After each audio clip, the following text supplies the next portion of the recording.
cortesía de nuestro estudio de grabación en Radio Evangélica Internacional. Como una contribución para la escuela, pues estamos grabando las lecciones que serán para la próxima clase en nuestra escuela. Del libro Estructuralismo, capítulo 10. Diagnóstico del lenguaje afectado y sano. Introducción. Desarrollaremos ahora el presente punto sobre cómo diagnosticar la forma de ser, hablar y actuar afectada o enferma de nuestra personalidad y de otros. Para ello podemos emplear una palabra clave que sirva como filtro o procedimiento para ese diagnóstico, y es el término afectación, que se define como la falta de naturalidad y la extravagancia en la manera de ser, de hablar y de accionar. Con frecuencia luchamos con los defectos de los demás, señalando faltas y errores, pero nos da mucha brega reconocer los nuestros. Nuestra actitud se parece a aquella conducta hipócrita de los religiosos en tiempos del Salvador, que el Señor señaló de errada. Les dijo que primero se debía ver la viga en el ojo propio antes de mirar la paja en el ojo ajeno. Una persona hipócrita es uno que simula o disimula una conducta. Sobre esto hay un amplio tema que les recomendamos observar en el libro número 2. El disimular es la persona tratar de ocultar lo que en realidad es, mientras que simular es actuar distinto a como se es. Por tanto, disimular es la persona simular una cosa para ocultar otra. Generalmente nosotros tendemos a engañarnos nosotros mismos, creyendo que todo lo que hacemos está correcto, pero no es así. De ahí las palabras de nuestro Señor Jesucristo en la cruz del Calvario, cuando dijo: Padre, perdónalos, porque no saben lo que hacen.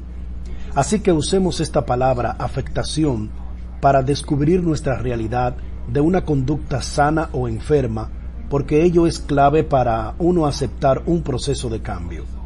El primer paso para cambiar es estar convencido de que uno necesita cambiar porque está equivocado. Entonces, aquí entramos en una parte importante para tomar conciencia del estado real, y para ello necesitamos el conocimiento basado en una fuente segura y confiable que pueda demostrar nuestro error, para de esa manera quedar desnudados por la verdad. Así quedaremos injustificados para continuar con el mismo comportamiento, porque ya estaremos convencidos de nuestro problema.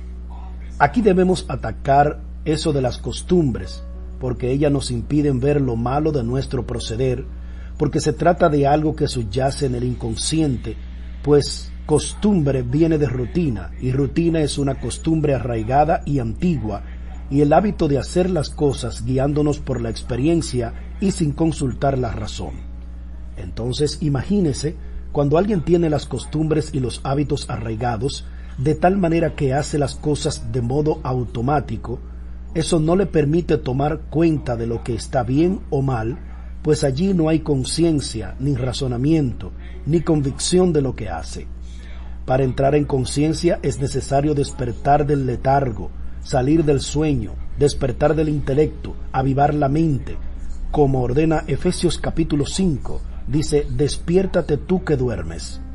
El que está dormido queda inconsciente, descuidado, no se da cuenta de lo que hace, es como el sonámbulo, trabaja en piloto automático y su libro no domina los controles.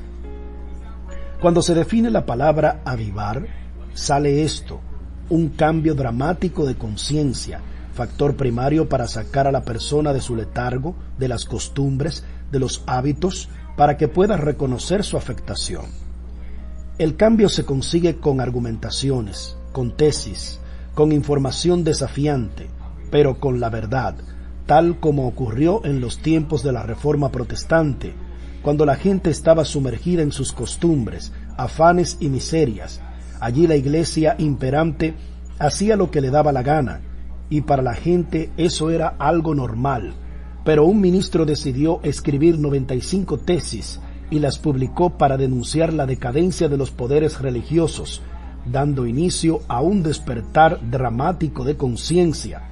Entonces, los mismos religiosos se dieron cuenta de su error y muchos comenzaron a cambiar. planteamientos. Visto este introito y tomando conciencia ahora de lo que hablamos, entonces veamos qué es afectación en sus distintas definiciones y los sinónimos asociados. Afectación se define como la falta de naturalidad y la extravagancia en la manera de ser, de hablar y de accionar. Es decir, que cubre tres ámbitos en los seres humanos: manera de ser, naturaleza, inclinaciones, afectos; manera de hablar, tono, lenguaje, semblante, gestos; y manera de accionar, temperamento, acción. Toda afectación es aquello que se aleja de lo natural, que se define como aquello que tiene conformidad con las leyes ordinarias. Por ejemplo, la manera de hablar sana tiene leyes. En locución es buen tono, buena dicción y buena fluidez correcta. Entonces, la forma de hablar sana debe sujetarse a las leyes ordinarias que indican cómo es que se debe hacer. La naturalidad, en la manera de ser, es aquella que se sujeta a la naturaleza, lo cual nos lleva al término parentesco, pues naturaleza es parentesco. Juan capítulo 6 relata un encuentro entre un grupo de judíos que decían ser hijos de Abraham, y Jesús, que les decía que para ser hijos de Abraham necesitaban mostrar las mismas inclinaciones, obras y comportamiento de su padre. Hijo es aquel que tiene las mismas inclinaciones de su padre. Por tanto, la naturalidad del ser es aquella que se sujeta al linaje de su origen.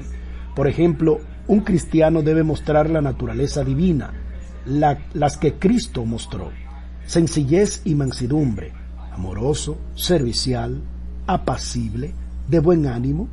Estas son las leyes ordinarias que indican la naturaleza correcta en el ser de un cristiano.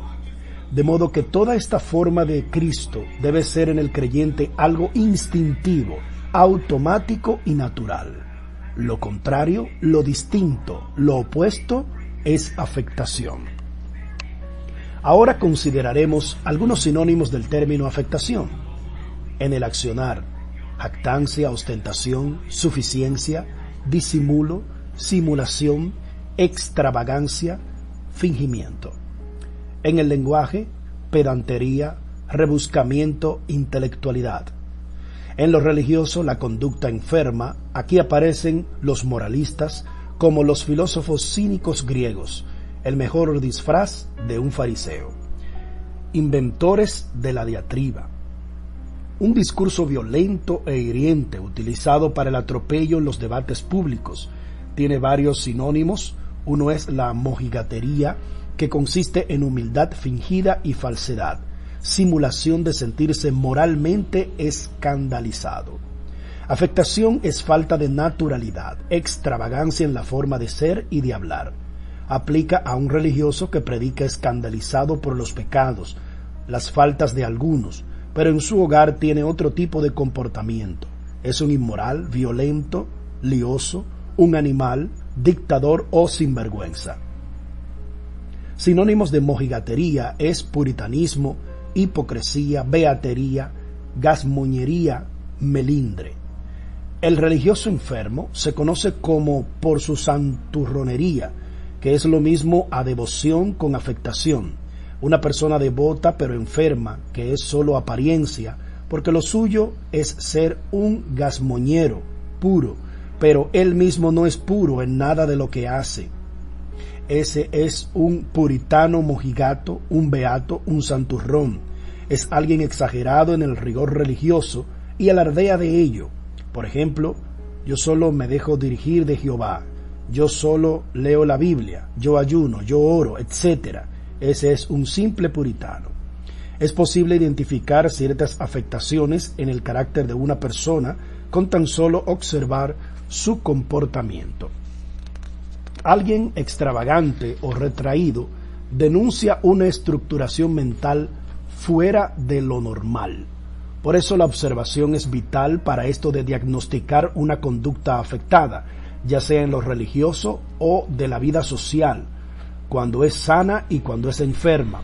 El lenguaje enfermo se puede descubrir porque es una manera de hablar y de actuar lleno de accidentes comunicativos, fruto de un pensamiento fragmentado. Esta forma de comunicar se clasifica en varios términos. Uno de ellos es la diatriba. Entiéndase esto como los celos en contraposición a la mansedumbre y a la humildad. El asunto también se le llama problema, lo cual es discusión y controversia. Se define como una cuestión que se trata de aclarar, como en el lenguaje, en este caso la diatriba, que es provocada por los celos, las amarguras y la competencia, pues producen un tipo de conducta en la manera de hablar enferma. Lo mismo cuando se traducen los sinónimos de la palabra polémica, que era el tono en que se componían los discursos de los filósofos cínicos que utilizaban ese tipo de retórica para... Vemos que polémica es el arte de ofender o de defender una plaza. Al traducir los sinónimos de esta palabra, descubrimos lo territorial, lo mismo que en la palabra afectación. Por ejemplo, cuando alguien está exponiendo sobre la Biblia y otro interrumpe preguntando en qué o cuál texto dice eso que se expone, sabiendo el origen y la fuente, pero lo hace porque quiere meter polémica ante los demás, esa es una conducta enferma. Cuando un expositor menciona las cualidades de alguien y de inmediato hace un comentario negativo, esa es una conducta afectada. Veamos, Juan X es un hombre de Dios y califica para ser pastor. Su único problema es que le gusta mucho el dinero. Cuando un exponente realiza una pregunta y conoce la respuesta, pero lo hace en forma de gancho para hacer caer a los demás, esa es una conducta enferma. Lo mismo hizo el Satán en el huerto del Edén. Le dijo a la mujer, con que Dios ha dicho. Satán sabía la respuesta, pero procuró poner en duda a la mujer para hacerla caer. Afectación se traduce como la desnaturalización y extravagancia en la manera de hablar, de ser y de actuar. La traducción de estos términos denuncia un lenguaje afectado y de paso una conducta religiosa que trata de ocultar a través de la hipocresía, el fariseísmo y de otras formas la presencia de una conducta alterada o dañada. La idea es aprender de la manera correcta de comunicarse uno con los demás sin diatriba, con mansedumbre y humildad, y la necesidad de manejar amplia y profundamente estos temas para comunicar mejor las ideas. De paso, debemos prestar atención para conocer los errores relacionados con la equivocada manera de hablar y actuar asociados a los celos amargos y a la diatriba. Los capítulos en adelante nos ofrecerán más información sobre la materia. Vea en la Biblia 1 de Pedro 5:5, 1 de Pedro 3:3 al 4, Filipenses 2:3, Romanos 12:16. Y aquí concluye el capítulo número 10 del estructuralismo.